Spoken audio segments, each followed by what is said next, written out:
ઘણા pregnant patient આવું અનુભવે છે કે રાત્રે પગ ખેંચાય છે, સવારે ઊભા થતી વખતે પગ ભારે લાગે છે અથવા પગ દુખે છે અને પગના તળિયા બળે છે. તો આવું થવાના મેઇન કારણો શું હોઈ શકે? તો સૌથી પહેલું છે કે જેમ બાળકનું વજન વધે તેમ પગ અને કમર પર પ્રેશર વધે છે. બીજું, પ્રેગ્નન્સીમાં હોર્મોનલ ચેન્જીસને કારણે લિગામેન્ટ્સ લૂઝ થાય છે. ત્રીજી વસ્તુ છે કે શરીરમાં કેલ્શિયમ, આયરન કે મેગ્નેશિયમની ઉણપથી મસલ ક્રેમ્પ અને વીકનેસ આવે છે. ચોથી વસ્તુ છે કે બ્લડ સર્ક્યુલેશન સ્લો થાય, સ્પેશિયલી રાત્રિના ટાઈમે, ત્યારે પગ ખેંચાય છે. પાંચમી વસ્તુ છે કે વેરિકોઝ વેઇન અથવા તો પગના સોજાને કારણે લાંબા સમય ઊભા રહેવાથી પગ દુખે છે. અને છઠ્ઠી વસ્તુ છે ઘણીવાર નસો દબાવવાથી, નસો પર પ્રેશર આવવાથી ટિંગલિંગ, શૂટિંગ કે બર્નિંગ પેઇન થાય છે. આટલી વસ્તુ કરશો તો તમને ખૂબ રાહત મળી શકે છે.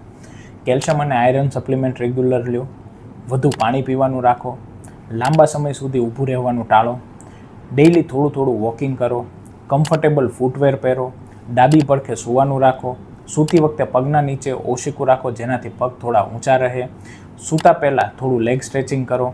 પ્રેગ્નન્સીમાં બોડી ઘણા ચેન્જીસ કરે છે, પણ મમ્મી સફર કરે એ નોર્મલ નથી. પ્રોપર કેરથી પ્રેગ્નન્સી વધુ કમ્ફર્ટેબલ બની શકે છે.